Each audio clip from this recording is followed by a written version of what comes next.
Assalamualaikum. ইয়ামামা চাচক হাউজা ইবনে আলী বরাবর পত্র ইয়ামা চাচক হাউজা ইবনে আলী বরাবর রাসূল কারীম সাল্লাল্লাহু আলাইহি ওয়াসাল্লাম পত্র লেখেন বিসমিল্লাহির রহমানির রহিম।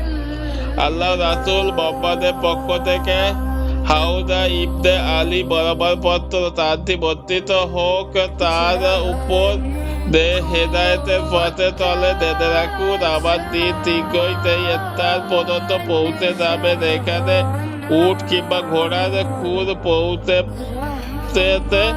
পারে, সুতরাং ইসলাম গ্রহণ করে দিন, নিরাপদে থাকবেন, আপনার রাজত্ব আপনারই থাকবে। রাসূল কারীম সাল্লাল্লাহু আলাইহি সাল্লাম ইবনে তালিত ইবনে আমর আমেরি রাদিয়াল্লাহু তাআলাকে এই পত্রের বাহক হিসেবে মনোনীত করলেন। তালিত যখন রাসূল কারীম সাল্লাল্লাহু আলাইহি সাল্লামের তীর বহনকৃত এই পত্র দিয়ে হাউজার দরবারে উপস্থিত হলেন, তখন হাউজা তাকে রাজকীয় অতিথি সম্মান দিয়ে সম্মানিত করলেন। তালিত তাকে পত্র পাঠ করে শোনালেন। হাউজা ডানে বামে না গিয়ে মধ্যম পন্থায় জবাব দিলেন। তিনি রাসূল কারীম সাল্লাল্লাহু আলাইহি সাল্লাম বরাবর পত্র লিখলেন, আপনি যে পথে দাওয়াত দিতেন তা ভারী সুন্দর ও প্রশংসনীয়।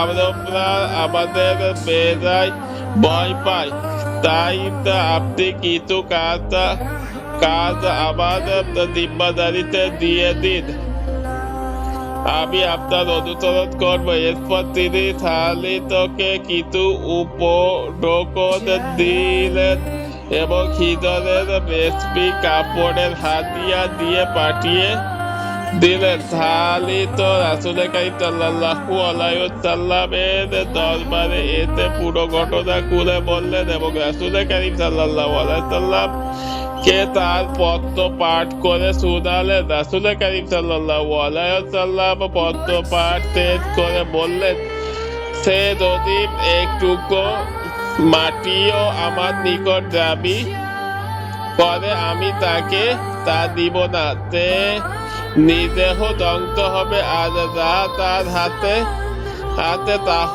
ধ্বংস হয়ে যাবে। মক্কা বিদায় থেকে মদিনায় ফিরে আসার পরে জিবরাইল আলাইহিস সালাম হাউজার মৃত্যুর সংবাদ দিয়ে রাসূল কারীম সাল্লাল্লাহু আলাইহি সাল্লামের নিকট এলেন। রাসূল কারীম সাল্লাল্লাহু আলাইহি সাল্লাম বললেন, শুনো রেখো, ইয়ামামা থেকে শীঘ্রই এক কাজ বের হবে, আবার পরে যাকে হত্যা করা হবে। তখন একজন জিজ্ঞেস করলো, ইয়া রাসূলুল্লাহ, তাকে কে হত্যা করবে? রাসূল কারীম সাল্লাল্লাহু আলাইহি সাল্লাম জবাব দেন, তুমি ও তোমার তাঁতি বর্গ। পরবর্তী সময় তাই হয়েছিল।